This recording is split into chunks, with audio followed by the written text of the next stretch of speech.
Dalawang malalakas na magkakasunod na lindol na itala kahapon. At ilang bahagi pa rin sa Eastern Visayas at Northeastern Mindanao, makakaranas pa rin ng mas maulap at mga ilang mahihinang kalat-kalat at katamtamang ulan. Nalalabi naman sa patuloy ang magiging katamtaman at mostly fairly weather, especially sa bahagi ng Luzon at Southern Luzon. Amihan, bagamat presensya pa rin, nanatiling mahina. Kaya mahina rin ang shear line.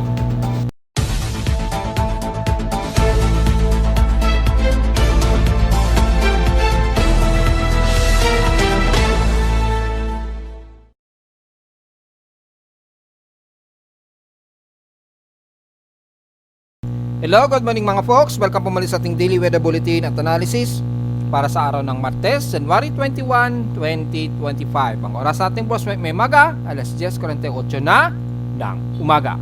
Katamtaman at halos fairly weather tayo ngayon sa bahagi pa rin ng buong Luzon hanggang Southern Luzon. Mangingilan lamang ng kaulapan dahil pa rin sa may presensya pa rin tayo ng ating amihan, bagamat medyo mahina ito at manipis. Kaya yung development ng shear line dito sa may bandang Southeastern Luzon pa rin na nag-extend ay mapapansin ninyo sa satellite imagery ay manipis din ito. Ang Easterlies ay magdudulot pa rin ito ng mostly cloudy sa ilang panig ng silangan ng masa na magdudulot din ng mga kalat-kalat na may mga ilang pagkulog at pagkilat lalo na sa hapon po kapag mas bumababa ang temperatura. Especially dyan pa rin sa may bandang Eastern Visayas at Mindanao pa rin consecutively. So dahil dyan ay may mga ilang pagkulog at pagkilat tayong namamataan, especially dyan sa bahagi ng Quezon Province. Kaya asahan ang may mga ilang pagkalat-kalat na mahihinang pag-ulan ng iiral dyan. At sa ibang panig ng katimugang bahagi ng bansa. Hindi pa rin gaya sa atin sa kanluran na medyo drier pa rin at mostly ay haze at overcast pa rin ang umiiral sa atin dito. Despite na umaaraw at minsan dyan sa bahagi ng extreme Luzon ay mas nagiging mahamog pa rin lalo na sa hapon at sa gabi. Una sa lahat, nakataas ang thunderstorm watch base sa data feed ni Pag-asa. Dyan sa may bandang Visayas region ang halos buong Visayas area. Base dito ay ang Negros Occidental, Iloilo, Guimaras, Antique, Capiz, Aklan, Leyte, syempre tamay na ang Cebu, panigurado yan. Eastern Samar, pati na rin ang Mimaropa area within 12 hours daw. Naka-forecast ang mga ilan pero mahihinang pag-ulan ang aasahan dyan. Sa ating current conditions, overcast, gloomy, haze at partly cloudy pa rin umiiral sa amin sa Caloocan, gaya pa rin ng mga nakaraang araw. So expected pa rin ang mga ganyang mga panahon hanggang sa katapusan na po yan. Tuloy-tuloy po tayo. Sa last temperature na itala, Naki Weather Station kaninang 5:12 AM, halos stationary pa rin na pinakamababa sa 24.7 degrees Celsius.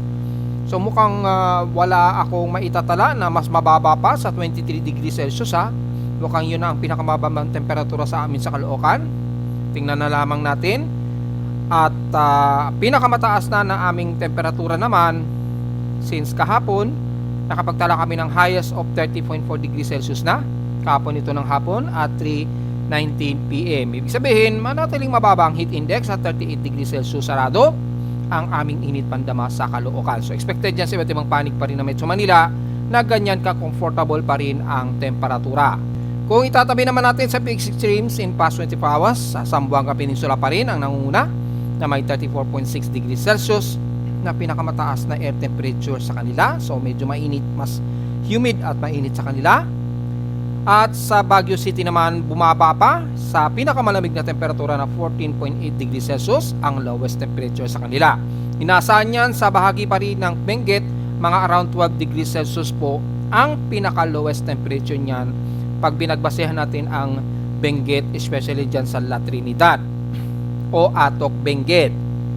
Sa Borongan, Eastern Samar naman, nakaranas sila ng hanggang 60 mm na total rainfall since past 24 hours. Pero wala pa rin kaming naitalang pag-ulan in past 7 days dito sa amin sa Caloocan. Nanatiling 40.2 ang total rainfall namin for the month of January 2025. So halos hindi pa rin niya naaabot yung average niya na 114.2 mm supposedly na total rainfall. So below rainfall kami sa Caloocan. Sa ating outside humidity, 75% pa rin, almost moderate, at bumaba ito ng 1% since last hour. bagyang mataas ang ating atmospheric pressure at 1,010 hectopascals and steady ito since last hour. High tide and low tide status ay minimum low pa rin tayo pero unti-unti na po itong tumataas. So silipin natin kung maalon pa rin ba at aabot ba sa halos 1 meter ang taas. Well, hindi naman po. Halos katamtaman lamang ang taas nito. Pinakamataas na 0.5 meters ang taas. So walang magiging problema kahit mag high tide mamaya. Mamayang hapon. Pero yung alon, kung sisilipin natin gamit ang ating global forecast assessment monitoring for significant wave height sa ating tropical cyclone assessment monitoring, silipin natin para makasiguro kung patuloy pa rin na medyo maalon sa buong hilagang parte ng Luzon. So kung titingnan natin ay maalon po ang ating silangang bahagi pa rin bansa. Well, especially dahil tuloy-tuloy pa rin ang ating easterlies at yung daloy ng northeast monsoon. So sa mga maliliit na bangkero, delikado pong pumalaot dyan sa bahagi ng extreme northern Luzon at halos buong silangang parte ng Luzon hanggang eastern Visayas. Umaabot po ng 1.25 o 1.25 meters ang taas ng alon. Delikado po sa mga maliliit nating bangkero o mangingisda. Sa kanluran naman, medyo safe naman sa bahagi naman ng bandang Palawan, yan, sa may bandang west portion sa Visayas at Mindanao. Medyo kalmado naman. Biwari na lamang sa tumataas minsan na gale force winds dyan ha. So wala naman mas magiging concern sa alon. Yun lamang sa bugso ng hangin po dulot ng easterlies. At dito naman sa may bandang Silangan, bandang Mindanao, bagamat kaya-kaya pang pumalaot pero delikado po sa bugso ng hangin ng easterlies wind. So, yun na lang ang pag-ingatan natin, yung gale force ng bugso ng hangin. Yung ating space weather status, na-discuss na natin yan nung isang araw. So, nanatiling nasa unsettled yung geomagnetic field. Inaasahan natin yan na ganyan maglalaro po dahil nakatutok sa atin yung malawak nga po na sunspots, which is na-discuss na nga po natin since kahapon at noong isang araw. So, at least alam na po natin, hindi natin masyado uulitin dahil constant naman yung galaw ng pinaka geomagnetic field. Wala naman tayong masyadong X-ray flux na nararamdaman sa Earth. Nasa moderate ang ating air quality, 56 index. So magmas po tayo sa mga sensitibong mga baga. Nasa moderate pong ating air concentration ngayon. So medyo nagkakaroon siguro ng thermal inversion. Kaya medyo mataas ang ating air concentration dito sa land surface. Medyo mataas yung pollution level. Sa ating almanak, sumikat ang haring araw kaninang 6:25 AM at tinasang lulubog ito mamayang 5:49 PM. At sa ating moonrise and moonset, under warning gibbous na po siya at 57% illuminated. Sisikat ito mamayang maghahating gabi, mga 11:50 PM. At kinabukasan na ng umaga, naman ito ng 11:01 AM, lulubog. So, palubog pa lamang po yung ating moon. Yan o.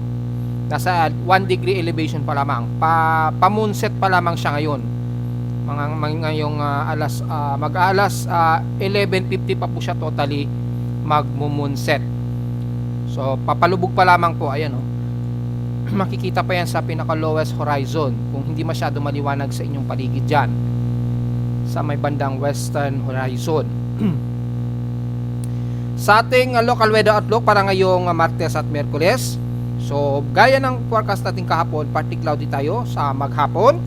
So, kitang-kita naman po sa ating live CCTV snapshots. May partly cloudy tayo ngayon.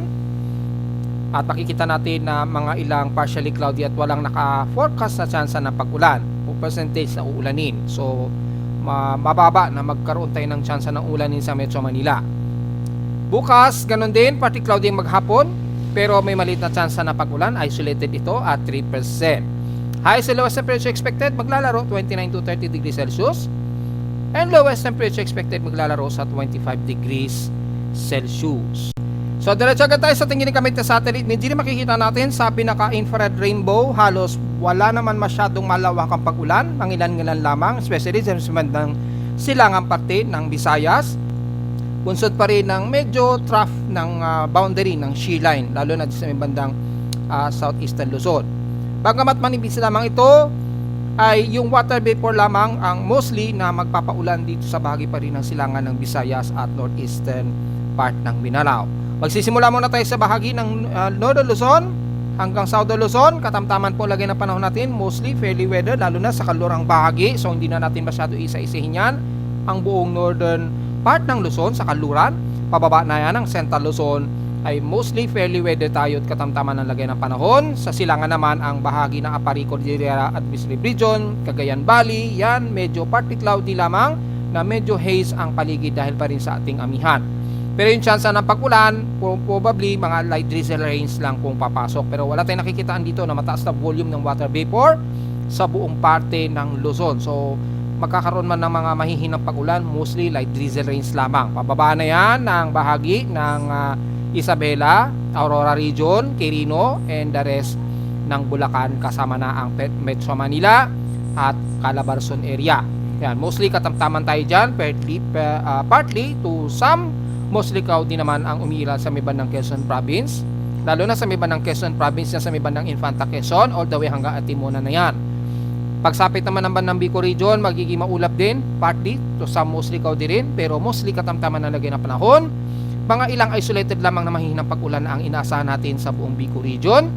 So hindi na natin masyado isa-isahin yan. And the rest ng Southern Luzon, katamtaman din ang lagay ng panahon. May mga mahihinang pag-ulan lamang ang medyo iiral, especially dyan sa bahagi ng Marinduque, Romblon at Masbate area.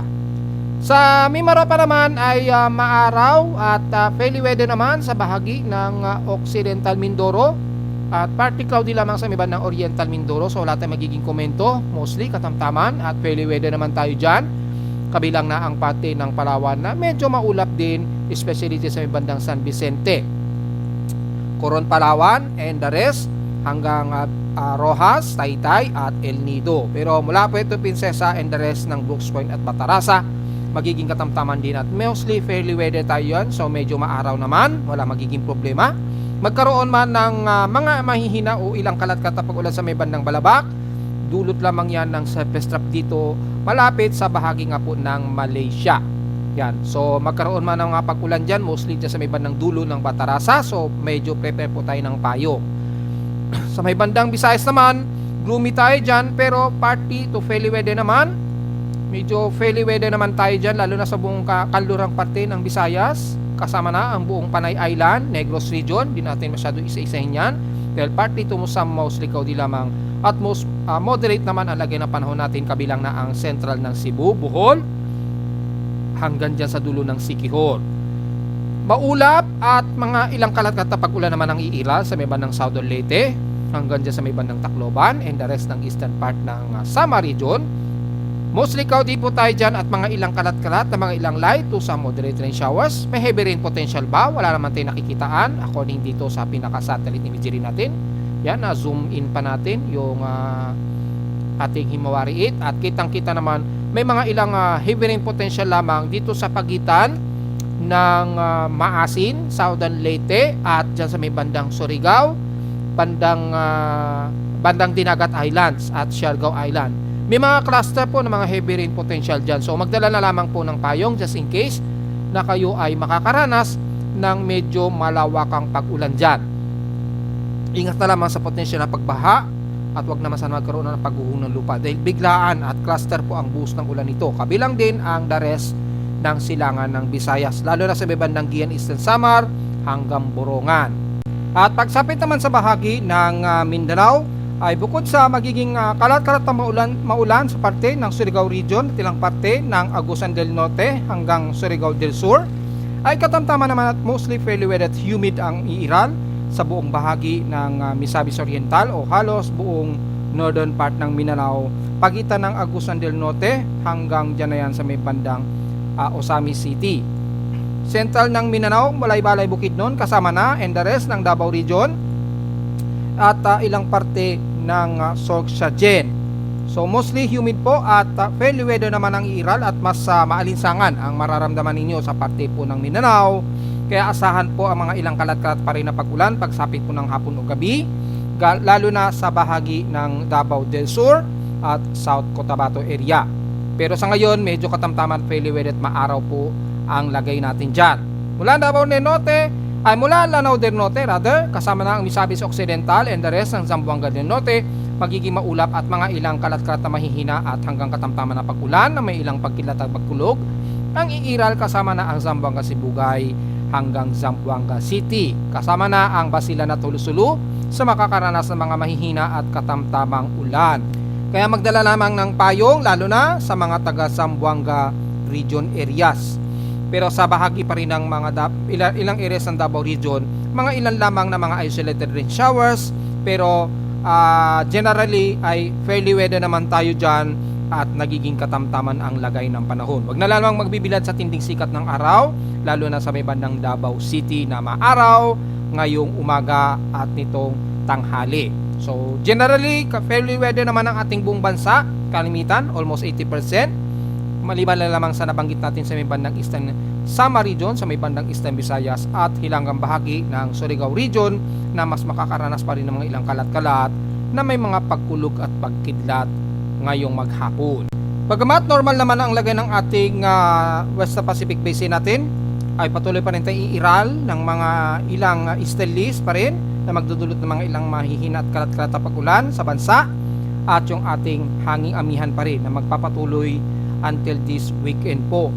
At wala naman sa ating mga computer models, patuloy pa rin tayong iiralin ang mga pag-ulan lalo na sa may bandang katimugang parte pa rin ng bansa hanggang sa mga susunod na mga araw. Wala namang tropical wave tayong nakikitaan pa rin, so patuloy pa rin ang normalized weather system natin. At yung mga typical na weather system lamang natin, yung ating amihan, easterlies, Sheline at ITCC ay maaari pa rin mag-accumulate dyan sa mga susunod na araw. Base sa ating latest naman na global traffic hazard ay makikita natin ay halos maulan lamang ang halos katimugang parte pa rin ng ating bansa. Yung inline o yung boundary ng surface trough along ng intertropical convergence line, halos dito lamang yan sa may bandang southern hemisphere zones na. Maabot na sa may bandang Australia. Kaya nakakaranas sila ng mga tropical cyclones ngayon dyan. At nakaranas na sila ng bagyo ngayon dyan. At despite nyan ay wala naman sa atin dito sa atin sa Pilipinas. Mga typical lamang na mga surface trough na may mga ilang kalat-kalat na pag-ulan. So wala tayong masyado magiging komento rito. Diretso agad tayo sa ating earthquake monitoring. Mula kahapon ay nagkaroon ng malakas na pagyinig na naramdaman pati dito sa Metro Manila. Nagkaroon tayo ng magnitude 5.4 na pagyanig sa may bandang Timog Kanluran ng Kalatagan, Batangas. Naramdaman po ito, nagkaroon ng intensity 5 na nadama ang ating seismic activity at aking seismometer sa Caloocan. Bagamat malalim ang epicentral depth nito, 126 km, halos naramdaman dito sa Metro Manila ang pagyanig. At sumunod naman sa may bandang Taiwan na nagkaroon daw po ng pag-collapse ng ilang gusali daw dyan at meron daw nasawi.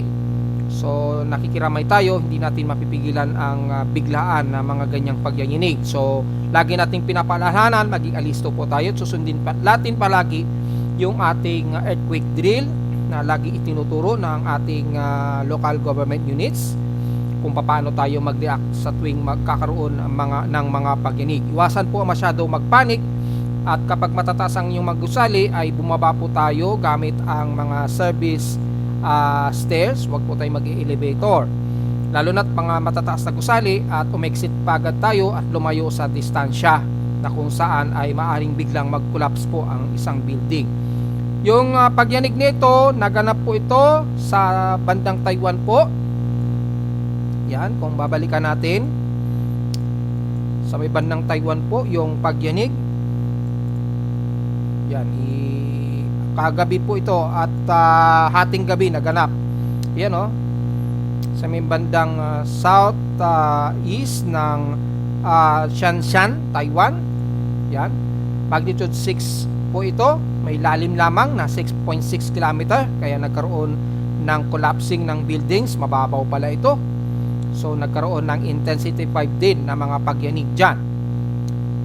Oras natin sa Pilipinas yan, 12:17 po ng madaling araw. Ayun o. So nagkaroon ng sunod-sunod na aftershock sa paligid lang yan. So hopefully ay naayos na po yung nagkaroon daw ng collapse dyan na building.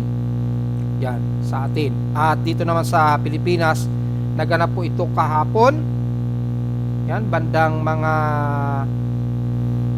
mga 6:42 ng kahapon ng paggabi na nagkaroon tayo ng intensity 5 din na pagyanig sa may bandang Kalatagan, Batangas.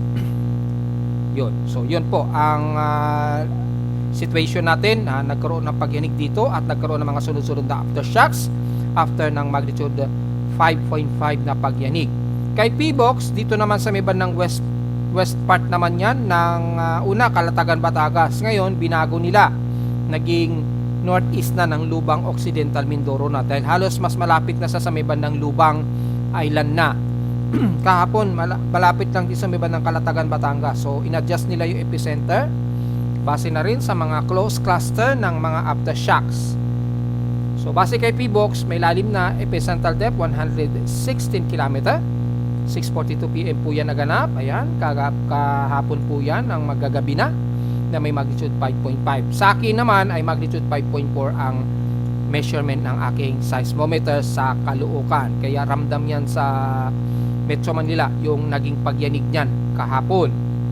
So yun po yung pinaka-latest natin. Malalakas po ang mga pagyanig nito at kasamang palad nga lang sa Taiwan ay mas malakas ang naging pagyanig dahil mababaw lang ang epicentral depth kaya nagkaroon ng ilang pag-collapse ng mga building. Wala naman sa ating historical earthquakes ngayong araw since wala naman tayo na itala na magnitude 4 so far, puro mahihinang pagyanig pa lamang. So kung titingnan natin po ay meron na po tayong pangatlo na pagyanig. Yan, tatlo na po yung magnitude 5 natin, panigurado yan. At kung i-zoom out natin ay nasa total of 655 earthquakes na po tayo. 624 dito sa magnitude 2.0 pataas at 28 naman sa magnitude 4.0 pataas at tatlo na po ang ating magnitude 5.0 which is ang ikatlo nga po na pagyanig ay dito nga po sa may bandang Kalatagan, Batangas na nagkaroon tayo ng magnitude 5 5.4, 5.5 na pagyanig. Ayun. So sa unang pagkakataon nagkaroon na ng magnitude 5 dyan sa parte nga po ng Luzon at dalawa naman sa bahagi nga po ng Mindanao, isa sa may Davao Oriental at isa sa may bandang Sultan Kudarat. So yun lamang po ang pinaka-latest natin at nasa 655 na po ang total earthquakes natin ngayon for the month of January 2025. At narito naman ating 3-day weather forecast para sa araw ng Martes, January 21, 2025.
At hanggang dito na lang po ating daily weather bulletin at analysis para sa araw ng Martes, January 21, 2025. Huwag po kalilimutan mag-like, share, subscribe po sa ating YouTube channel at visit lamang anytime sa ating website at www.tnwweather.com. PMOweather.com para sa iba pang detalye na gusto nyo malaman na hindi natin naisama ngayong umaga since almost stationary pa rin nalagay ng panahon natin na medyo mas warmer lang ang magiging temperatura natin sa tanghali at sa bandang hapon.